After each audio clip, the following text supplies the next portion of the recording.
Well, I want to welcome everyone on behalf of the University of Arizona Global Campus to our final session of day one, and I couldn't be more excited about it. My name is Dr. Michelle Rosser Majors. I'm one of the chairs for the summit, and I am so absolutely delighted to introduce a speaker whose work truly embodies the spirit of care, connection, and human impact. And I guarantee when he's done, you'll understand why I say that. He's probably on my top list of people to listen to these days. And I was so blessed to be introduced to him and get to share a cup of coffee with him and learn from him. Dr. Chris Culver, he's also known as Dr. Kindness, is a nationally recognized speaker, educator, and advocate dedicated to transforming lives through the power of intentional kindness. He's based in Oklahoma City, but coming from us from Washington today. And he's built a reputation for helping individuals and organizations understand that kindness is not just a value, it is a strategy for meaningful change. With a background in education and leadership, Dr. Culver has spent years working with schools, communities, and organizations to cultivate environments where people feel seen, where they feel valued, and they feel empowered. His message is both simple and profound. Small, consistent acts of kindness can create powerful ripple effects that influence culture, relationships, and personal well-being. Today, he will challenge us to rethink how we show up for others and for ourselves, and to recognize that kindness is not an afterthought, but a leadership practice. Please join me in welcoming Dr. Chris Culver, just one of the most phenomenal humans I've met in a very long time. Dr. Culver, we'll hand it over to you. Thank you for being here.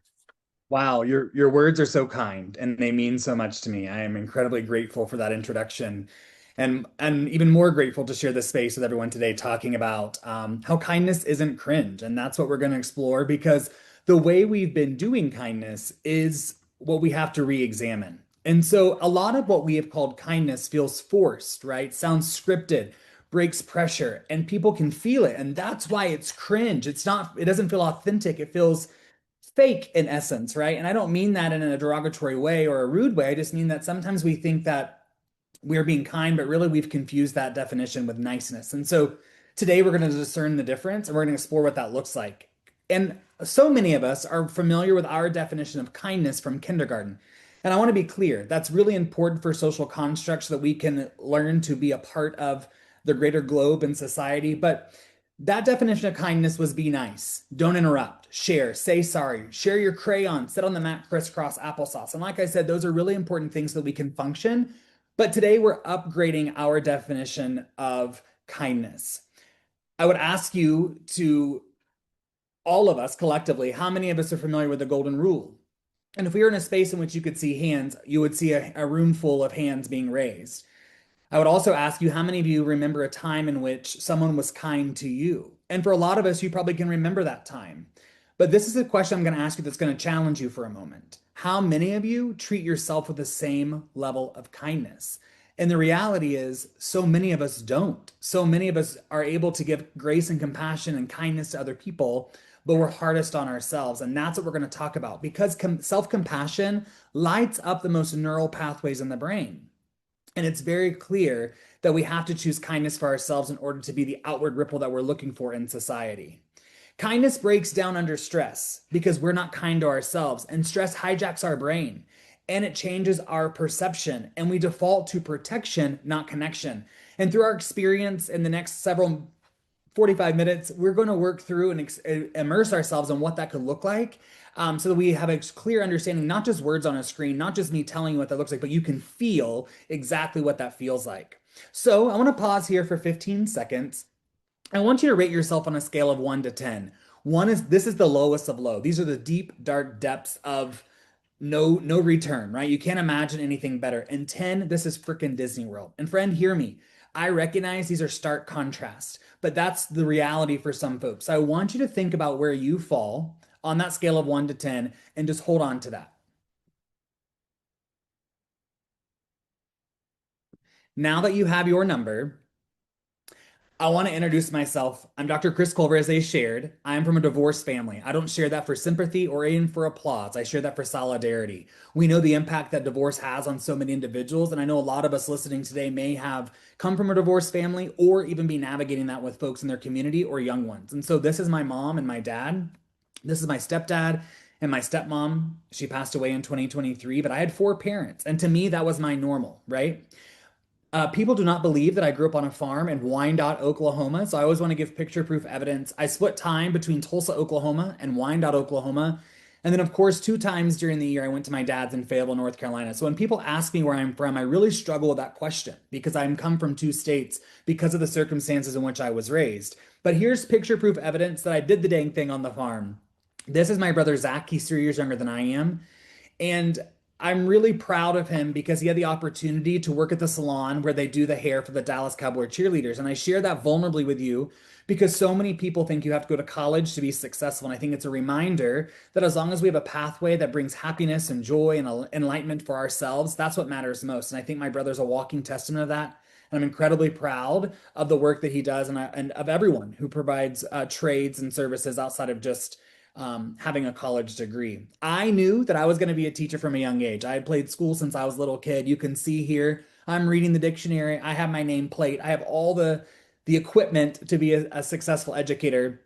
And I also have to give deep gratitude to my brother who played student probably more times than he cares to admit. But it was really my calling. And I knew that although my parents deterred me from pursuing that path because of the reasons that we know to be true, you're going to be poor, you'll have no money, you'll be homeless, all of those things. And I tried other pathways and it led me back to education. And in third grade, friends, I carried my multiplication fact cards in my briefcase. And my dad tells this story still, and he says, I couldn't call it my briefcase, so I called it my Ashate case.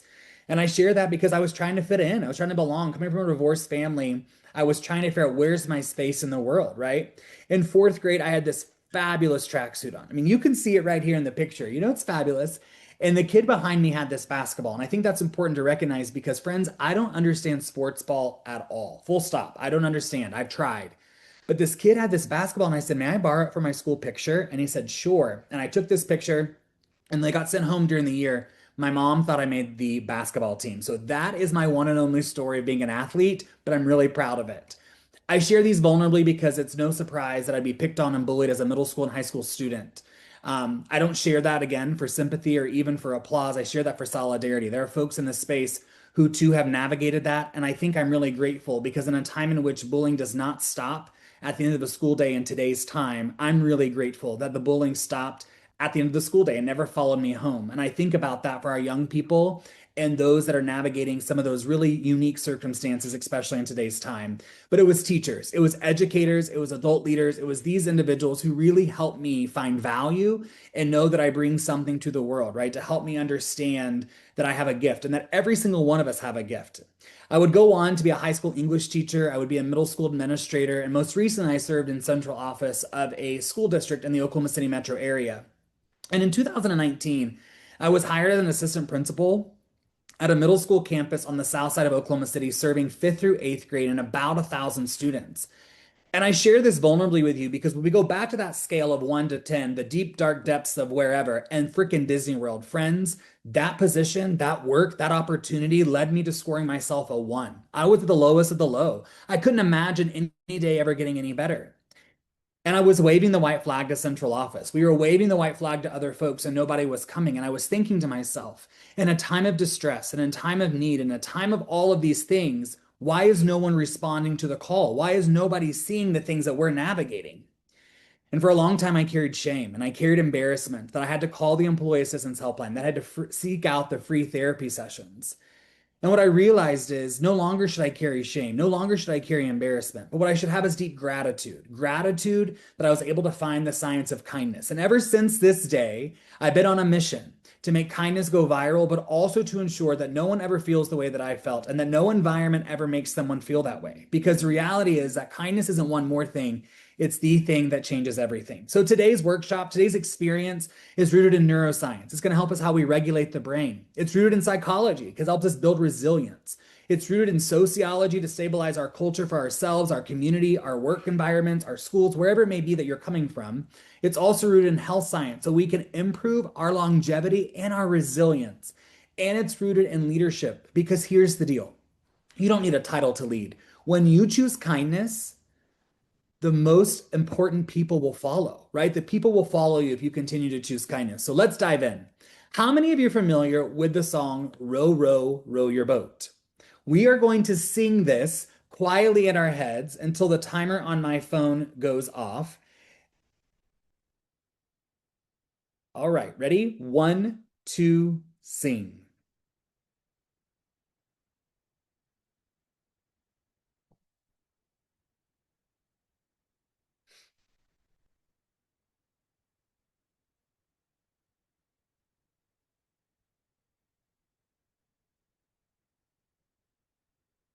We survived. For some of us, we may have thought that was 30 or 45 seconds. For other people, it could have been 10 or 15 seconds. But the reality is, we were singing that song for 17 seconds. And the reason we do that activity is because our internal state affects everything that we do: our thoughts, our actions, our mood, and our perception of time and tasks. So if you thought, man, this is really long, why are we singing this song in this webinar? Why are we engaging this activity? Then you're not able to think about anything else. Maybe if you were on the reverse and you thought this was 10 or 15 seconds, maybe you're really playful and curious. You're like, why are we singing this? What is the intent behind this, right? I'm really curious, and you're living in the present. The reality is everything that we're telling ourselves impacts how we show up. And the most important thing to remember is our working memory is like a post-it note. We can only hold 4 to 7 pieces of information at a time. So again, if we're telling ourselves, this man is crazy, why are we singing this song? This is ridiculous, right? All of these negative thoughts are overriding the opportunity for a positive thought to come through. However, if you were on the playful side or the curious side, perhaps you were saying in that positive mindset of like, I really want to know why we're doing this, or this experience is just challenging my thinking, right? No matter what it may be, that's in our working memory. But the reality is our brain cannot hold two dominant narratives simultaneously.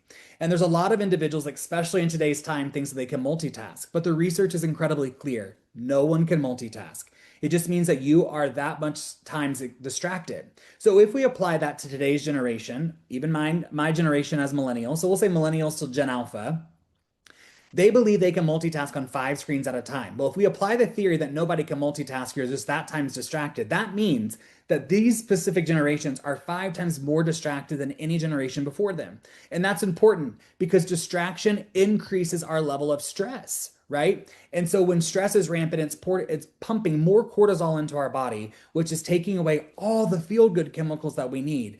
Oxytocin, serotonin, right? We know those to be true. So be kind to your mind. As I mentioned earlier, self-compassion lights up the most neural pathways. And I was working with a team in Florida recently, and this individual came up to me after a workshop and she shared that she was beating herself up in her car when she was driving her daughter to school. She was like, I'm fat. I'm a terrible mom. I'm a terrible cook. I can't do these things. And her daughter said, Mom, I have to interrupt you. If I were to say these things to myself, you'd be so angry, be so frustrated. Why are you saying them to yourself? And it makes you think. So many of us are so quick to be so kind and considerate and caring to other people, but we're hardest on ourselves. And as I'll continue to mention, what we say to ourselves really matters. So if you wouldn't say it to your daughter or your son, you wouldn't say it to a friend, don't say it to yourself because you're worthy of the same love and light. Kindness is chemical. Kindness regulates the nervous system and expands our thinking. So many of us think that kindness is an act, but kindness is not an act. It's a regulated system. When we have that inner regulation, we're able to have that self-kindness or being kind to our mind. When we're kind to our mind, it changes our perception, as we just saw with the row, row, row your boat activity. When we change our perception and we're living in the present and we're curious and playful, it allows us the opportunity to connect with other individuals. And when we connect with people, we're changing the pro-social behavior or creating a ripple effect, which is impacting culture. So you can see clearly that kindness is not an act. It's a regulated system. But let's talk about this cringe kindness and real kindness, or as Houston Kraft declares, confetti kindness and deep kindness. So you can see on the confetti kindness, we have forced positivity, avoiding hard conversations, just be nice, right? But the reality is deep kindness. Regulation comes first, and there's always clear and transparent communication. We're going to talk about why that's important with our brain. The other part is we're always creating psychological safety because we have to feel safe at the core in order for us to take risk and engage innovatively if that's what we're seeking. You as one person can positively impact 1,000 lives around you. I want you to look down and just hang your head down in your lap. If you'd like to close your eyes, you can, but you don't have to. And for the next 7 seconds, all I want you to do is I want you to look down and I want you to smile. All right? I'm going to set my timer for 7 seconds. And all you're doing is smiling.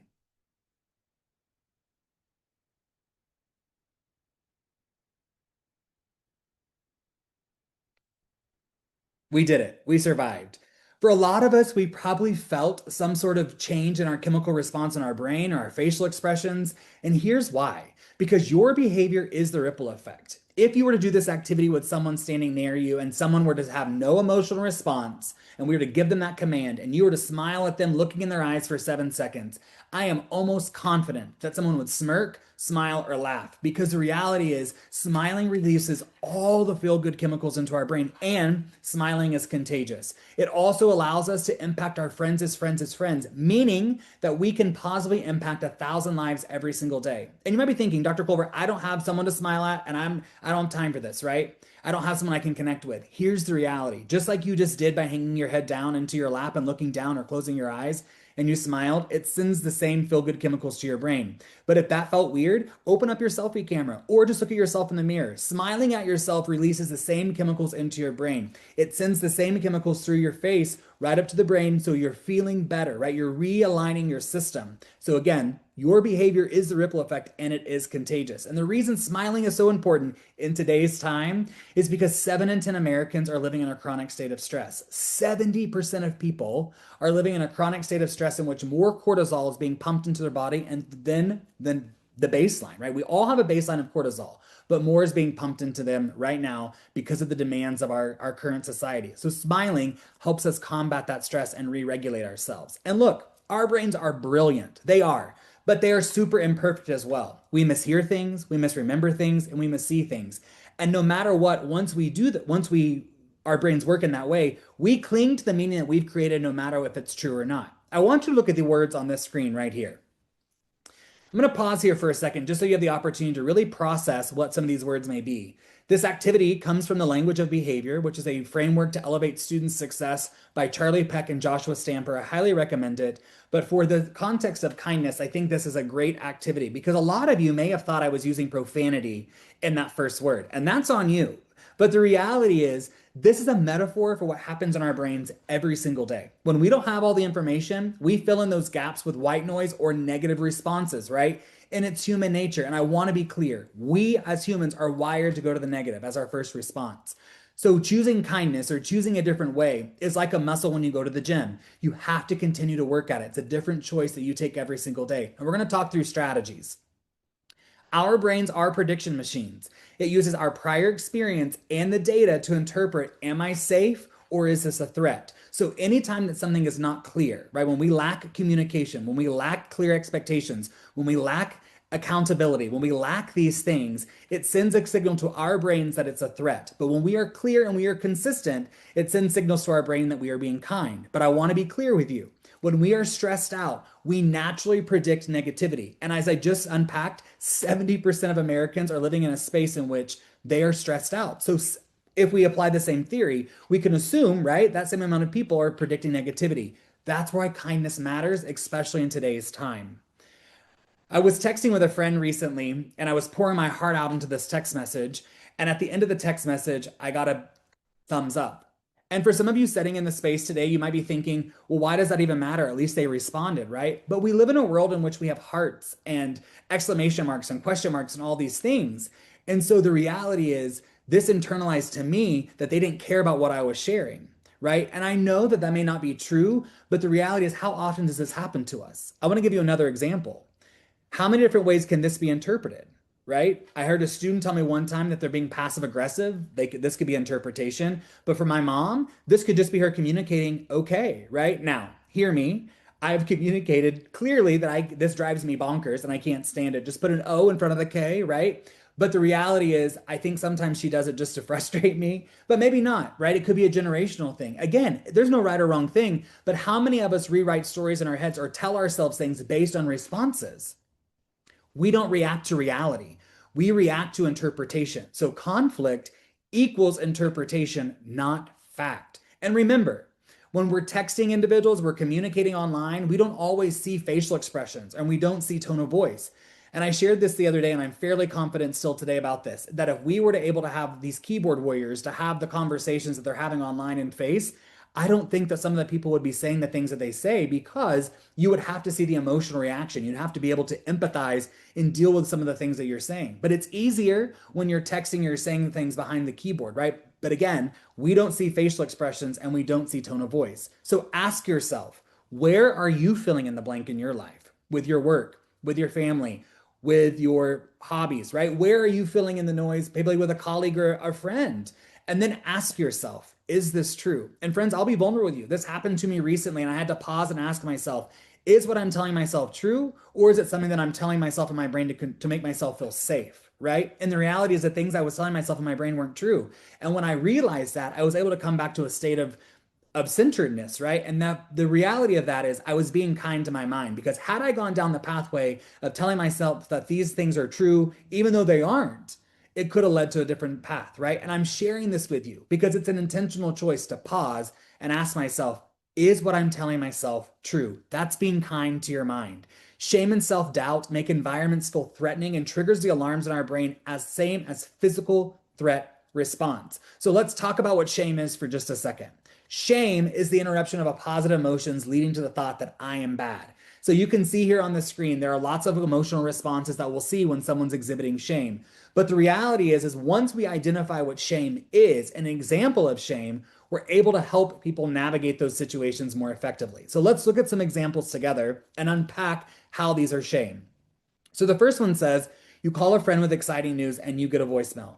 Friend, the call itself is neutral, but the reality is if you internalize that they didn't answer your phone call because they don't care about you, that they don't want to talk to you, right? Then you can start the shame spiral, and that's so real. The second example says you're at a stoplight and you're rocking out to your favorite music. You don't notice the light change and someone beeps at you. Friends, this happens to me way more than I care to admit. But the reality is the beep itself is neutral. But if you internalize that I'm a terrible driver, they should take my driver's license away, I suck at driving this car, right? You could start the shame spiral. Then the last example is you're excited to spend some time with someone that you haven't seen in a while, but they cancel unexpectedly. Again, the meetup or the cancellation is neutral. But if you allow yourself to shame spiral because you don't think they care about you, they don't want to hang out with you, then the reality is that's not true, right? So I ask you, what are some other examples of shame that might be coming up in your life or with those that you're leading or those that you're serving respectively, right? Because some of these examples here on this and on this screen may have not looked like shame to you, but now that we've unpacked them and recognized what the reaction really is, it allows us to draw correlations that this could be shame. And that's important because when we have shame evident, we withdraw, we attack ourselves, we attack other people by projecting onto them, and we even avoid situations, right?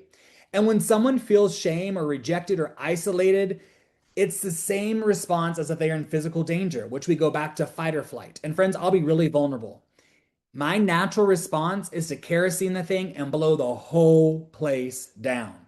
Now, that's not healthy, right? I've had to work on that and I've had to own that. But I share that because some of us can feel that happening. You're like, wait a minute, I have to stop. Some people don't have that emotional response yet. But the reality is these are all different ways in which people show up when they feel rejected, isolated, embarrassed, shamed, stressed, fearful, hypervigilant, right? So it's not one and done. We have to be mindful of how this can look.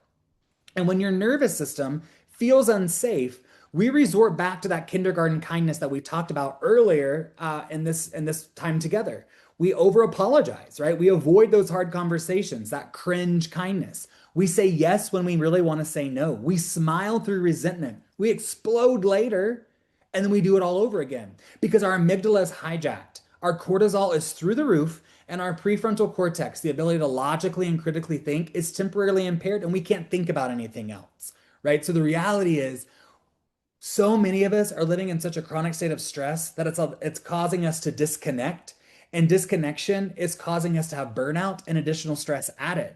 1 in 5 adults report chronic loneliness, and 1 in 10 kids report they don't have friends. And I want to share this with you because loneliness is equivalent to smoking 15 cigarettes a day. not the lung implications, but the same health implications because it leads to the avoidance of other people. It leads to lower self-esteem and it creates pessimism. So again, it can start that shame spiral because we're not connected to someone. Think about the hunter and gatherer days. We were wired as human beings to connect with other people, to work in numbers of two and three, to work in packs and tribes, right? So in a time in which our cell phones or social media has taken over, we've really moved away from this play-based or this connection-based childhood and adulthood to a more phone-based, right? Lots of us are finding connections through social media, through our phones of texting. But as humans, we are wired to connect. And as humans, we're wired to belong, to be seen, heard, valued, and respected for who we are as we are every single day. But most of us spend more time looking at our phones than looking at each other. And our brain regulates through people. When I was in the airport not too long ago, there was a family going through the TSA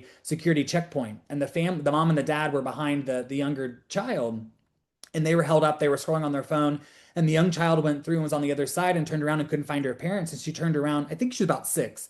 She turned around and she said, "Mom, Dad, pay attention. Get through TSA. Can you put your phones down?"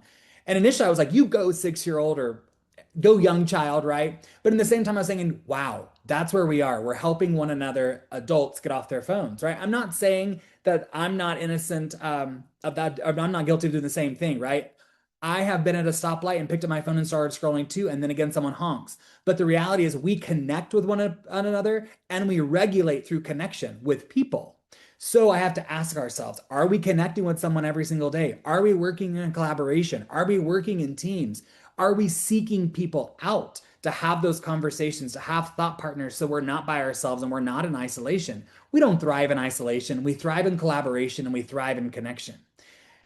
If we were in this space and you could see people's pictures, I would ask you to look around and identify someone you don't know well. Maybe you are in an office space, maybe you're in a school space, maybe you're in a space that you can identify someone or a coffee shop. Look around the space and identify someone you don't know well.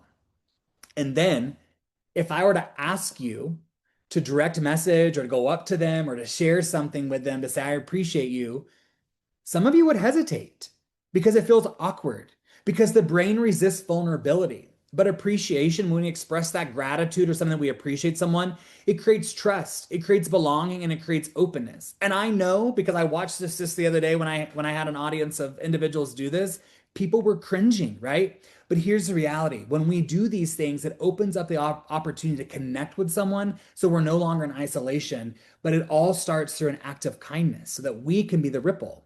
We as humans are hardwired for control. We want to control other people, their thoughts, their actions, how they respond to us, how they show up in certain situations, how they respond to even events or experiences. But the only people that we can control is ourselves, our thoughts, our actions, our reactions, our emotional state. And I want to be clear that the kindness that we're talking about in this space today is not toxic positivity. I'm not saying everybody gets a rainbow sticker and a lollipop and some sunshine and it's going to be a fantastic day. I am of the reality that every day may not be a great day, but there is something great in every single day, and it's our responsibility to see those great things.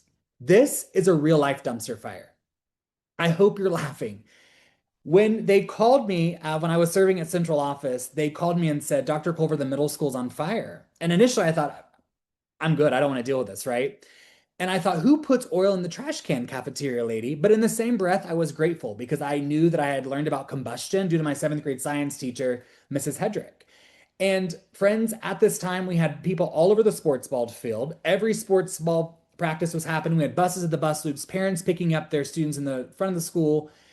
And we all worked together and we got home everyone safely, and everyone, there were no injuries, and there was, it could have been so much worse, right? And so I was walking back to my office and I was really grateful all of that worked out as well as it did.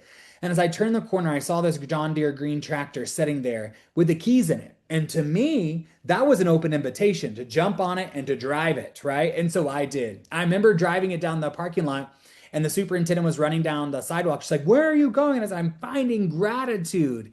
And I share this story with you because we can't control the dumpster fires in our lives. There might be a dumpster fire today, there might be one tomorrow, but we can control how we perceive them and the response to the events that determine our outcome. Friend, let me be honest with you. Had I gone over and lost my marbles and blown up, I don't know that everyone would have got home safely. I don't know that it would have happened the way it happened.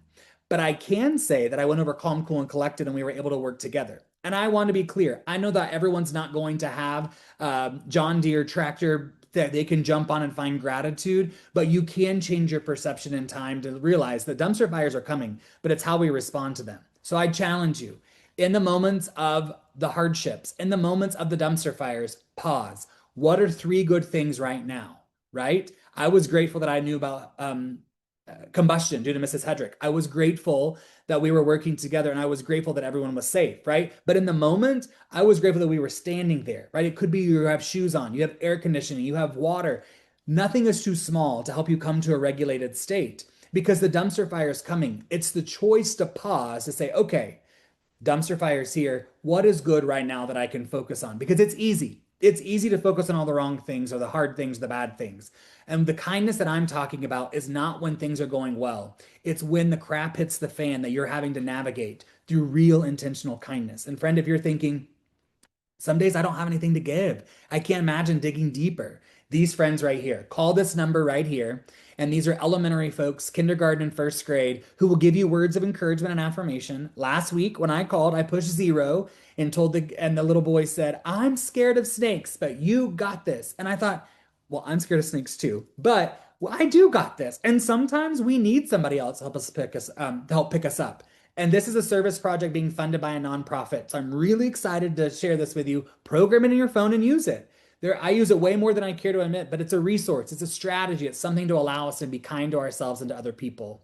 And trust. Trust is the foundation to kindness to ourselves and with others, right? There are so many of us. I was listening to Simon Sinek recently. He talked about the time in which we we really foster trust is sometimes when we have to call 911, right? When we have to engage with an ambulance because we have done everything that we can, but now we're putting our trust into somebody else. So we have to trust ourselves, we have to listen to ourselves, and we have to trust other people. But it's a slow building process and it's a layered process that happens over time, and it's foundational to relationships with ourselves and with other people. Without trust, nothing happens, right? So I'm going to look at these statements here. I want you to rate yourself on a scale of 1 to 5. 1 meaning never, ever, ever, can't, won't, don't ask me. Or 5, I do this every single day. On a scale of 1 to 5, do you to create opportunities to connect with individuals and show genuine interest in their emotions and well-being? On a scale of 1 to 5, do you actively listen to individuals without interruption or judgment, validating their feelings even when they differ from their own perspective?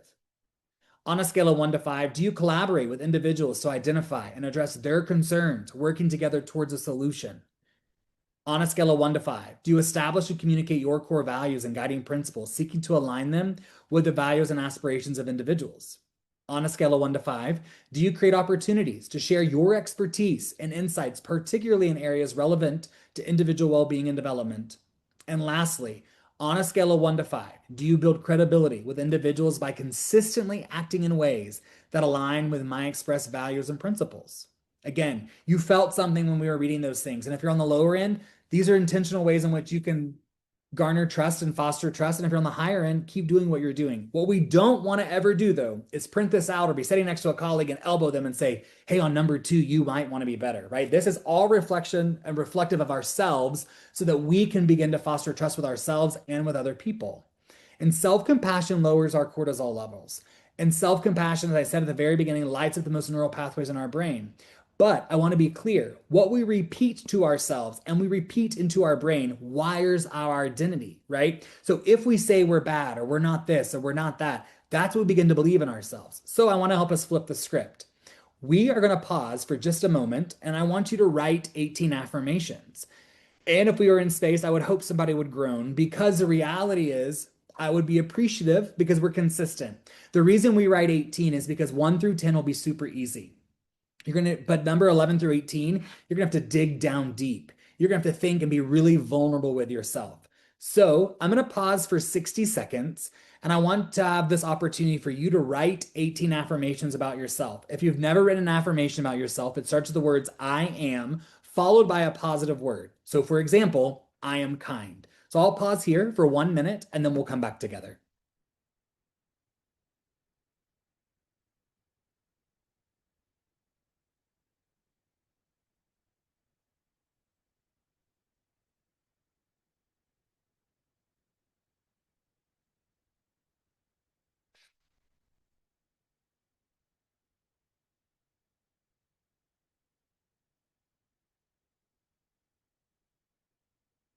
About 30 seconds left. Dr. Culver, when I wrote I am stubborn, I'm guessing that is not one of those type of affirmations, right? Just had to add that. I had to mark that one out. Thanks for being vulnerable and sharing. I appreciate that.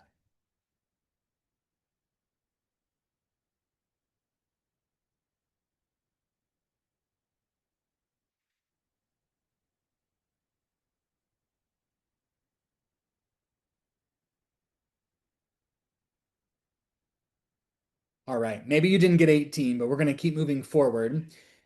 And I hope you remember through this activity, you bring value and you bring gifts to our world, to your respective spaces, to your families, to your friends, to your communities, to your faith-based organizations. And it's easy. It's easy to bring on all the things that we're not great at or the things that we're learning. And we're going to talk about that in just a little bit. But I want to pause here and just remind you that you do bring value. You do bring a gift. And I hope you affirm yourself because it's easy to focus on the negative, but I want you to rewrite your mind to focus on the positive. So in the days in which it's hard, remember you have these affirmations to help you recenter yourself. Language shifts our neural pathways. It really does. And the word should activate the same response as shame and threat. So for example, I am working on patience. That's something I'm working on. So I always say I should be patient. Oh my gosh, I should be more patient. But the reality is, when we offer self compassion, we allow for more resilience and perseverance. So when we rewrite that to say, I am learning to be patient, it's less threatening to our brain and to our body. And so we don't respond that way. I was just on Monday in Oklahoma City working on the science of kindness with an organization, and someone came up to me afterwards and shared, "Hey, Dr. Culver, I learned one time from my leadership team, you don't want to should on yourself, right?" And I laughed so hard because it made me think about it's true. We are always saying, I should do this, I should be this, I should do that. But the reality is, when we say I'm learning or I'm doing this the best that I can, that rewires our brain to be more centered and more calm. I want to pause here for a second and have you cross your arms the most natural way. Hope you feel it. Feels normal. Now I want you to do the reverse, right? I want you to put the non-dominant hand on top. It's going to feel weird. It's going to feel gross. It's going to feel all sorts of ways, right? You probably are feeling, ooh, I don't like this. Because kindness is rarely the most efficient choice. Oftentimes, kindness sets in that discomfort that we just experience because it requires us to slow down. It requires us to notice people and it requires us to choose humanity over speed. As humans, the research is suggesting that we have about 4,000 weeks on Earth. 4,000. And when we put it in a frame of that way, we really change our mindset to I want to be more intentional because I want these 4,000 weeks to be meaningful.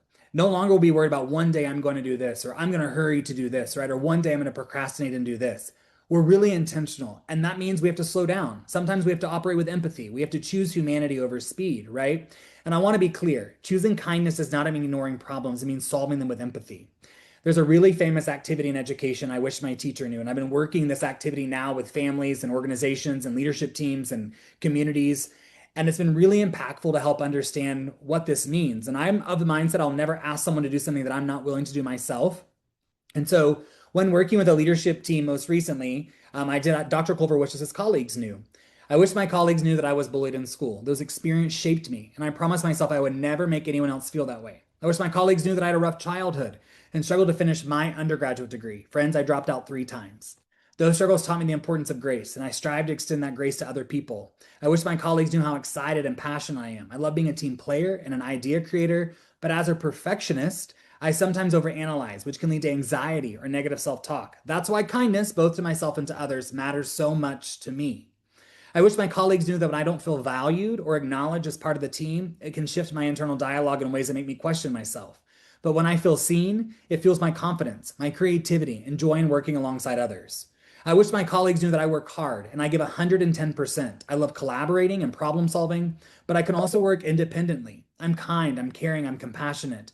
But I also hope that kindness isn't taken for granted. My hope is that we can collaborate with mutual respect and make work a meaningful experience and a joyful experience together. Most of all, I wish my colleagues knew that I'm rooting for us as a team. We got this. And so we were able to dive in as an organization and say, I wish my boss knew, I wish my colleague knew, I wish my team member knew, right? And we were able to break down some understanding as to why folks were showing up the way they were showing up. And this semester, I decided to do this with my college students. I'm still teaching at the university. And I wish my teacher knew.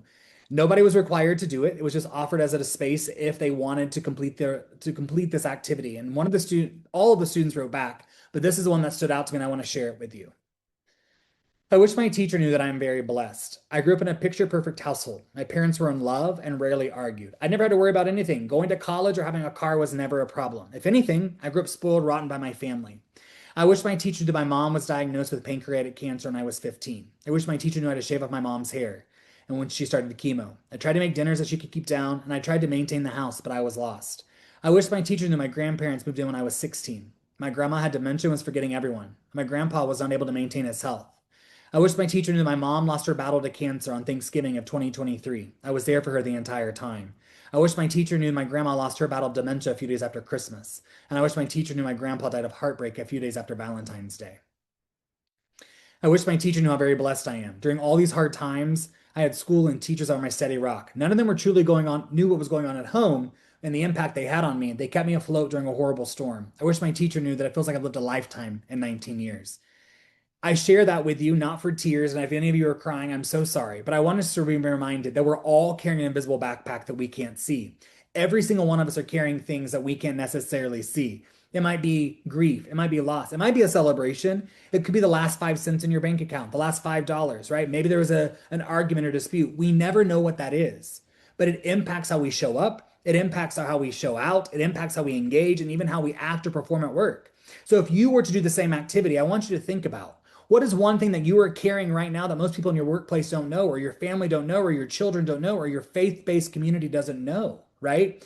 Because the reality is it's impacting us in some way. And I'm not asking you to share that thing, but if the opportunity presents itself in vulnerability, I would encourage you to do so because it allows us to operate in empathy, to ask questions, to seek to understand, and to find that common ground, to understand that all of us are carrying something, although it might look differently. And as humans, we have to create environments where people can be exactly who they are without fear of judgment. I had the opportunity to work in Thailand, and I was at an international school, and one of the students that I was supporting drew this picture of me. And friends, I expressed deep gratitude when the student gave it to me. But once he left the classroom, I took this pencil drawing and I held it up like this, and I marched it around the school asking people, is this really what I look like? Is this really what I look like? Because I was embarrassed and ashamed of this pencil drawing. And then on my way home on the train, I realized that's not fair. This kid took time, effort, energy to create this for me. And for me to dismiss it and to be so dismissive about the work was really not creating a space where he felt like he could thrive. Now, recognize he didn't know any of these things. So the next day I put it up in the middle of my bulletin board with a cork. And I wanted to explain, like, no matter that I didn't care how I looked in this drawing, that it was a safe space for them, right? There was a safe space to be creative, to be artistic, to draw funny things or do whatever it may be, that they could be exactly who they are. And that's exactly what people are looking for today in schools and communities, organizations and leadership teams. And no matter where it may be, people want to know they belong and they can be their authentic selves without fear of judgment. Connect with people every single day. As we talked about, disconnection fuels stress. Connection allows us to thrive. Smile and say hello at people. Compliment folks, not just on their looks and their appearances, but on their integrity, their characteristics, their hard work, things that we notice that they're doing. Pause and say good morning. Those two words are social sparks that light up the neural pathways in our brain. And friend, commit to random acts of kindness. I'm not saying be the kindness brigade for your organization or your town or your state, but what are small acts of kindness that you can do to be 1% better today than you were yesterday? Right? Could you help someone more today than you did yesterday? What are more things that you could do tomorrow than you did today? It's those intentional shifts, those intentional actions, those intentional choices that really allow us to choose kindness and be the ripple effect. For sake of time, we won't complete this activity, but I do want you to think about someone who was kind to you and who you are grateful for. And I challenge you, before today's over, send them a text message, write them an email, send them a post-it note, whatever it may be, but express to them what they did to you and why you're grateful for them or their impact they had, right? Because the reality is, when we give out gratitude, 99% of the time we're going to get gratitude back. And so this is a great way to express gratitude and to hear the way in which you've impacted them. But the reality is, so many people don't know that the impact that they've had on you. So when you communicate that, it allows them to know, wow, I didn't even know that, right? And creates wonder and curiosity. Kindness is not about making big promises or toxic positivity, friends, or even flattering people. It's about offering real support, giving specific praise, remembering the details, being honest, truly listening, celebrating others' wins, standing up for others, and acting with empathy. Kindness is not something that you give, it's something you live. And when you choose it, you change your world, your energy, your brain, you change everything. When I was a middle school administrator at that campus where I was a one, I had the opportunity to serve a grade level that was really difficult. And friends, this student, Derek, he was in my office more times than I care to admit. He had a lot of frequent flyer miles, and his mom and I were such regular besties that we were texting. And this seventh grade class was really difficult. I shared with you, I was in a dark place. You can only imagine the students and the other colleagues and the team members that were there in this really toxic environment. And what I realized is when you look for problems, you find problems. But when you look for good things, you find good things. And so I started a student of the week. This student, who I shared with you, had a lot of challenges. One week was recognized by our teachers as student of the week. And I was like, there's no way. There's no way this kid's getting the award, right? But again, in a moment of reflection, that's not fair. I didn't always see the moments of brilliance that the teachers got to see or these leaders got to see in the classroom. And so when I processed that, I realized he was deserving. And so that Friday, I went into the gym and I announced that he was a student of the week. And you could see tears in his eyes and you could hear a pin drop when I made the announcement. And he came up to me and he said, "There's no way in hell, Culver, I'm the student of the week." And I said, "Yes, you are." And we took this picture and I sent it to his mom. And she sent this text message back. And I share this story with you because some people need a chance to shine and some need a second, third, and fourth chance to shine. The science of kindness is evident. When kindness is there, people are more engaged with their jobs. It increases our mood. It fosters belonging. It reduces stress and it increases motivation. When someone sees, gives, or receives kindness, they are 75% more likely to extend kindness on to other people. People do not need how to be taught to be kind as much as we need environments by all of us where kindness is safe to express. If you're looking for a 5-day brain reset to get you out of some of the rut in which you're navigating, here is a QR code that you can scan. It will deliver to your email inbox every single day for 5 days that will allow you to begin that process of resetting your brain. If you engage in the activities with us throughout this process, these are all the neural pathways that you lit up in your brain because I want to reemphasize kindness is not like Maybelline. Some of us are born with it, some of us are not. We are all born with kindness. It's an intentional choice that we make every single day by training our mind. And as I always say, when I went back to that middle school where I was a one, when I was looking for the light, when I was looking for all these people to help me, it was a moment of darkness. I realized, and I'm a real big passion about this, and I believe this to my core. If you can't find the light, be the light. Because sometimes the light you're looking for is the one that you carry on the inside. I've enjoyed my experience with you here today. Here's my contact information. Thank you so much. I hope you've enjoyed the science of kindness, and thank you for the space to share this message at this conference. I'm incredibly grateful. Wow, Dr. Culver. I want to ask everybody out there to give some love in the chat using your emojis because it's the fastest for Dr. Culver because I think he really speaks our language. So if you could show some love to Dr. Culver, I would really appreciate that. He will be back tomorrow to talk more about this culture of kindness. And wow, I haven't seen any questions, Dr. Culver. All I have seen are just amazement and wonderful comments about this message and how we need to hear it more. So much love. Thank you guys. UAGC love to this wonderful human being. Again, don't forget he's speaking again tomorrow. Dr. Culver, thank you. I'm just always, I tell you what, I wrote down all these things and I always write down things, but don't shoot on yourself. I am going to put that on a text thing in front of me because I just think that is awesome. And then the dumpster fires, we're all in education, or a lot of us are. We know what that means. And then I will say, I don't know about the rest of the group, the 4,000 weeks really hit home for me too. I hadn't ever thought of that at perspective. And so thank you for those important messages. Mr. Davis, do you have anything you want to say before we let everybody go? It's the end of the summit today, but we hope everybody comes back to tomorrow. Well, Dr. Culver, I had the pleasure and privilege to meet you before we did the little filming and so forth. And you are real and genuine, authentic. One saying I've carried with me throughout my career is talk the walk and walk the talk. And remember, people are watching more how you walk it than talk it. You establish, but I'm telling you, you're the real deal. These kind of constructs can be easily crafted in, and if we're aware of them, I think we're all going to make some improvements in any organization, whether it be in academia, whatever. So kudos to you, my friend. Very nice. I appreciate you and thank you for your affirming words. It means a lot. All our appreciation to you, Dr. Culver. We'll see you tomorrow. Thank you to all the attendees that attended the summit today and this session. Just what a great day. What a blessed day. So please, it's so funny, Dr. Culver, I don't think you knew, we actually are trying thank you email challenge during the summit that everybody at the summit try to send as many thank yous as they can to people during the summit. And so this just refreshed that message that it's so important for us to stop. I even asked a group of people, why don't 10 minutes a week, put it on your calendar, that you just take that time to just say thanks to somebody. Because we all get so busy, we forget. And so please know my huge amount of appreciation for this. It was fabulous as always. And we look forward to seeing you tomorrow. We look forward to seeing all our attendees. Thank you, Stephanie, for your support in this particular track. Again, everyone have a great evening. Dr. Culver, see you tomorrow. All my colleagues, see you tomorrow, and take care. Thank you. Thank you.